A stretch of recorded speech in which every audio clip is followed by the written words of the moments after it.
Important questions related to nursing exam. Okay, आज हम लोग इम्पॉर्टेंट क्वेश्चंस डिस्कस करेंगे जो प्रीवियस ईयर्स में बहुत बार पूछे गए हैं और आज के क्वेश्चंस भी बहुत ज़्यादा इम्पॉर्टेंट होने वाले हैं।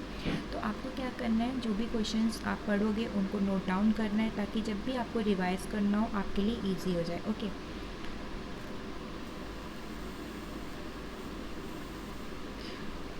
सो लेक्चर स्टार्ट करने से पहले बोलना चाहूँगी, जिसने भी मेरे चैनल को सब्सक्राइब नहीं किया है तो प्लीज़ जाके करो ताकि जब भी मैं कोई भी वीडियो अपलोड करूँ सबसे पहले आपको वो वीडियो प्रोवाइड हो। ओके, तो फर्स्ट क्वेश्चन है minimum scrubbing time for surgical hand washing. ठीक है, यहाँ पे पूछा गया है कि सर्जिकल हैंड वॉशिंग के लिए मिनिमम टाइम पूछा है स्क्रबिंग का, तो कितना होता है 5 minute. Okay, next question, delirium tremors are withdrawal symptoms of. ठीक है, जो डिलीरियम ट्रेमर्स हैं किसका विड्रॉल सिम्टम्स होता है, तो एल्कोहलिज्म का होता है। ठीक है,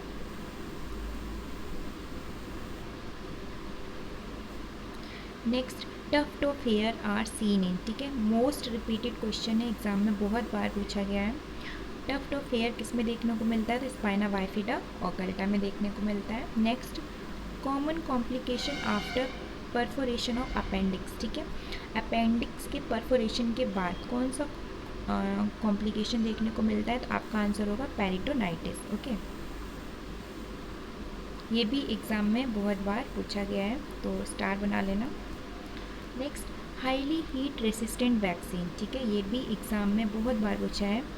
हाईली हीट रेसिस्टेंट वैक्सीन कौन सा होता है, तो TT means tetanus toxoid. Okay, next, which electrolyte has to be maintain in lithium therapy means अगर कोई भी पेशेंट है अगर उसको लिथियम ड्रग चल रहा है, ठीक है, तो कौन सा इलेक्ट्रोलाइट मेंटेन करना है, तो सोडियम करना है। क्यों करना है, क्योंकि सोडियम क्या होता है, अगर कम है तो वो क्या कॉज करेगा, लिथियम की टॉक्सिसिटी कॉज करेगा। ठीक है, तो हमें पेशेंट पे क्या मॉनिटर करना है, सोडियम देखते रहना है कि उसका सोडियम जो है वो डिक्रीज तो नहीं हो रहा है। तो ठीक है, तो सोडियम चेक करने के लिए आप क्या करोगे, ब्लड सैंपल लोगे है ना, तो उसमें कितना लेवल है वो पता चल जाएगा जब भी रिपोर्ट्स आएंगे तो। ठीक है, next, which syringe is used for flushing PICC। तो यहाँ पे एक बार एग्जाम में PICC का फुल फॉर्म भी पूछा गया है। ठीक है, तो यहाँ से आपके 2 क्वेश्चन तैयार हो जाएंगे, एक तो इसका फुल फॉर्म आपको याद रखना है, दूसरा PICC के लिए हम कौन सा सिरिंज यूज़ करते हैं फ्लश करने के, तो 5 ml का सिरिंज यूज़ करते हैं।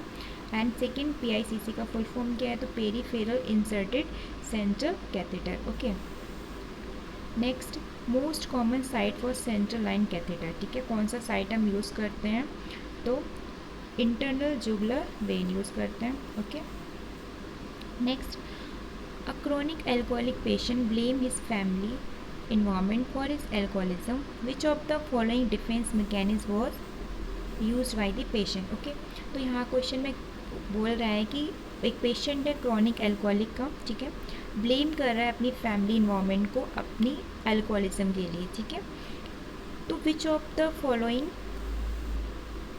मैकेनिज्म, डिफेंस मैकेनिज्म पूछा गया यहाँ पे, किस टाइप की डिफेंस मैकेनिज्म वो यूज़ कर रहा है। मीन्स एक एल्कोहलिक पेशेंट है और वो अपनी फैमिली के इन्वायरमेंट को ब्लेम कर रहा है एल्कोहलिज्म के लिए कि उनकी वजह से मैं एल्कोहलिज्म हूँ, है ना, तो वो ब्लेम कर रहा है फैमिली को। तो अगर सिंपल से आपको याद रखना है, अगर कोई भी क्लाइंट किसी को ब्लेम कर रहा है, ठीक है, तो वहाँ पे कौन सा डिफेंस मैकेनिज्म यूज़ होगा, प्रोजेक्शन। ओके, सिंपल से आपको याद रखना है, सिर्फ ब्लेम अगर आपने देख लिया यहाँ पे तो आपका आंसर क्या होगा, प्रोजेक्शन होगा। Okay, next, root of administration of rota vaccine. ठीक है, रोटा वैक्सीन का रूट पूछा गया है, तो ओरल रूट होता है इसका। ठीक है, ओरली देते हैं। Next, which electrolyte imbalance is associated with digoxin toxicity. ठीक है, अगर क्लाइंट को डिजॉक्सिन ड्रग चल रहा था और इसकी क्या हो गई है, टॉक्सिसिटी हो गई है। ठीक है, तो कौन सा इलेक्ट्रोलाइट इम्बैलेंस होगा, ठीक है, तो कौन सा होगा, हाइपोकैलेमिया होगा। ठीक है, हाइपोकैलेमिया मीन्स क्या होगा, पोटेशियम का लेवल क्या हो जाएगा, कम हो जाएगा। Okay, next, red colour urine is seen. ठीक है, रेड कलर यूरिन किस में देखने को मिलता है, तो रिफार्मसिन में देखने को मिलता है। मीन्स अगर कोई भी पेशेंट रिफार्मसिन ड्रग ले रहा है तो उसमें क्या देखने को मिलेगा, रेड कलर का यूरिन देखने को मिलेगा। रिफार्मसिन क्या, एंटी ट्यूबरकुलर ड्रग है। ठीक है, तो ये जो भी ट्यूबरक्लोसिस के पेशेंट होते हैं उनमें चलता है। मैं यहाँ पे अलग से आपको एक वीडियो बनाऊंगी इसके लिए कि एंटी ट्यूबरकुलर कौन कौन से होते हैं। ठीक है, उसमें भी आपके बैक्टीरियोसाइडल एंड बैक्टीरियोस्टैटिक में क्लासीफाई किया गया है, तो वो मैं आपको वहाँ पे पर्टिकुलरली बताऊँगी। Okay, next, oxygen flow rate of nasal cannula, ठीक है। यहाँ पे नेज़ल कैनुला का फ्लो रेट पूछा गया है, तो कितना होता है 1 to 4 litre. Ramsay scale used for, किसके लिए यूज़ करते हैं, तो सेडेशन के लिए यूज़ करते हैं, मोस्ट इंपॉर्टेंट है, ठीक है। Next, Bishop's score is used for, ठीक है, किसके लिए यूज़ करते हैं, तो इंडक्शन ऑफ लेबर के लिए यूज़ करते हैं। मोस्ट रिपीटेड क्वेश्चन है, foot drop occurs due to, foot drop occurs होता है किसकी वजह से होता है, तो सिंपल सा आपका आंसर होगा डीप पेरोनियल नर्व डैमेज, ठीक है। डीप पेरोनियल नर्व क्या होती है, डैमेज हो जाती है, जिसकी वजह से क्या देखने को मिलता है, फुट ड्रॉप देखने को मिलता है, ठीक है। इसको अच्छे से लर्न रखना है क्योंकि बहुत बार एग्जाम में पूछा गया है क्वेश्चन, ठीक है। Next, characteristic features of pyloric stenosis, ये भी बहुत बार एग्जाम में पूछा गया है। तो यहाँ पे क्या पूछा गया, कैरेक्टरिस्टिक फीचर पूछा गया किसका, पाइलोरिक स्टेनोसिस का, ठीक है। तो पाइलोरिक स्टेनोसिस का क्या होता है, प्रोजेक्टाइल वॉमिटिंग होता है, ठीक है। तो यहाँ पे एक क्वेश्चन और याद रखना है, अगर कोई भी पेशेंट को वॉमिटिंग हो रहा है तो यहाँ पे कौन सा मेटाबॉलिक चेंजेज होंगे। मैं अगर आपसे ऑप्शन दूँ दो कि मेटाबॉलिक एल्कलोसिस या मेटाबॉलिक एसिडोसिस, ठीक है, तो आपका आंसर क्या होगा यहाँ पे, अगर वॉमिटिंग है तो पेशेंट को क्या होगा, मेटाबॉलिक एल्कलोसिस होगा, ओके। अगर डायरिया होगा तो उस कंडीशन में क्या होगा, मेटाबॉलिक एसिडोसिस होगा। तो ये दो क्वेश्चन भी बहुत ज़्यादा इंपॉर्टेंट, नोट डाउन कर लेना। अगर पेशेंट को वॉमिटिंग हो रहा है तो क्या होगा, मेटाबॉलिक एल्कलोसिस, और पेशेंट को अगर डायरिया हो रहा है तो क्या होगा, मेटाबॉलिक एसिडोसिस होगा, ओके। तो यहाँ पे हमारा क्वेश्चन है प्रोजेक्टाइल वॉमिटिंग में क्या देखने को मिलता है, तो यहाँ पे पाइलोरिक स्टेनोसिस में क्या देखने को मिलता है, तो प्रोजेक्टाइल वॉमिटिंग देखने को मिलता है, ओके।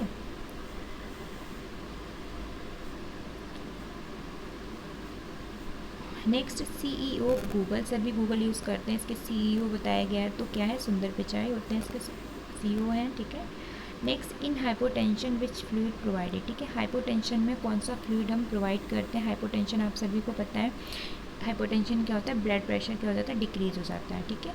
तो जो भी क्लाइंट होंगे जिनका ब्लड प्रेशर कम होगा उसमें हम कौन सा फ्लूइड देंगे, तो आरएल फ्लूइड देते हैं। आरएल क्या होता है, Ringer lactate, okay. Next, most common cause of PPH, बहुत बार एग्जाम में पूछा गया है, पीपीएच का कॉज क्या होता है मोस्ट कॉमन, तो atonic uterus, okay. Next, largest organ of human body, ठीक है। नेक्स्ट क्वेश्चन, लार्जेस्ट ऑर्गन पूछा गया, इसी के जस्ट में लार्जेस्ट ग्लैंड, ठीक है। अगर मैं यहाँ पे एक साथ आपको नहीं बताती तो आप कंफ्यूज हो जाओगे, है ना। आप लार्जेस्ट ऑर्गन को लीवर कर देते हो, ठीक है, कभी कभी, और लार्जेस्ट ग्लैंड को कुछ और कर देते हो। तो आपको यहाँ पे देखना है कि पूछा क्या गया है क्वेश्चन में। लार्जेस्ट ऑर्गन जहाँ भी पूछा जाएगा, ठीक है, लार्जेस्ट ऑर्गन, तो आपका आंसर क्या होगा, सिंपली स्किन होगा। अगर लार्जेस्ट ग्लैंड पूछा जाएगा तो आपका आंसर क्या होगा, लीवर होगा, ओके।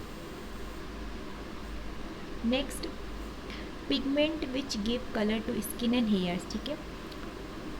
स्किन एंड हेयर को जो कलर देता है उसको हम क्या बोलते हैं, मेलानिन, ठीक है, इसकी वजह से होता है colour. Next, inflammation of skin tissue surrounding the nail, ठीक है, जो भी स्किन के टिश्यूज़ होते हैं नेल के साइड में, ठीक है, उनमें इन्फ्लेमेशन हो जाना, उसको क्या बोलते हैं, पेरोनाइचिया बोलते हैं। नेक्स्ट, लूजनिंग और D attachment of nail from nail bed, ठीक है।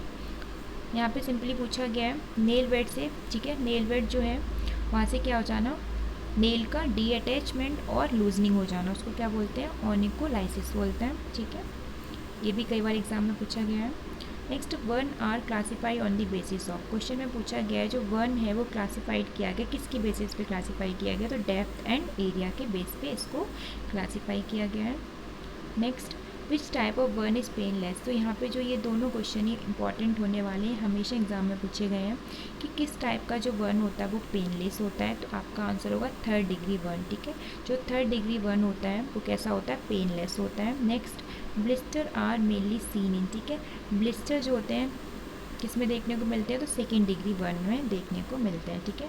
तो यहाँ पे कंफ्यूज नहीं होना है, मोस्ट इंपॉर्टेंट है। अगर आपसे पूछा जा रहा है कि पेनलेस, ठीक है, बर्न कौन सा होता है, तो थर्ड डिग्री बर्न होता है। ब्लिस्टर कौन से डिग्री में देखने को मिलते हैं, तो सेकेंड डिग्री में देखने को मिलते हैं, okay. Next, rule of 9 use in the one patient for, ठीक है। तो यहाँ पे आपका फर्स्ट पहले तो क्वेश्चन यहाँ से ही बनता है कि रूल ऑफ 9, ठीक है, रूल ऑफ 9 किस में यूज़ करते हैं, कौन से पेशेंट में, तो बर्न पेशेंट में हम रूल ऑफ 9 यूज़ करते हैं, ठीक है। तो यहाँ पे क्वेश्चन में पूछा गया है कि rule of 9 use in the one patient for, rule of 9 use कर रहे हैं वन पेशेंट के लिए, किसके लिए करते हैं, तो 1% ऑफ TBSA, ठीक है। TBSA का फुल फॉर्म क्या है, टोटल बॉडी सरफेस एरिया, मतलब कितना टोटल बॉडी सरफेस एरिया जो है कितना परसेंट क्या है बर्न हुआ है, तो उसको हमें पता करने के लिए कौन सा यूज़ करते हैं, रूल ऑफ 9 यूज़ करते हैं, ठीक है। Next, what is the superficial layer of skin, ठीक है। स्किन का सुपरफिशियल लेयर पूछा गया है, तो आपका आंसर क्या होगा, एपिडर्मिस, ठीक है। तो आज हम लोगों ने 30 क्वेश्चन डिस्कस किए हैं, बहुत ही ज़्यादा इंपॉर्टेंट क्वेश्चंस हैं। आई होप आप सभी को समझ में आए होंगे। आपको क्या करना है, सिंपली इन सभी के नोट्स प्रिपेयर करना है, ताकि आपको जब भी रिवाइज करना हो आपके लिए ईजी हो जाए, ठीक है। तो आज की क्लास भी बहुत ज़्यादा इम्पॉर्टेंट थी, और आपको मैंने जो स्टार बनाए हैं उन पॉइंट को ज़्यादा फोकस करना है, क्योंकि उनसे रिलेटेड हमेशा एग्ज़ाम में पूछे ही गए हैं क्वेश्चन, चाहे आपका कोई भी एग्ज़ाम आप दे रहे हो, NHM CHO, ठीक है, या फिर आप PGI का एग्ज़ाम दे रहे हो, एम्स के लिए दे रहे हो, कोई भी दे रहे हो, बेसिक क्वेश्चन से हर एग्ज़ाम में पूछे ही जाते हैं सारे, ठीक है। तो आपको अच्छे से लर्न करना है। Thank you.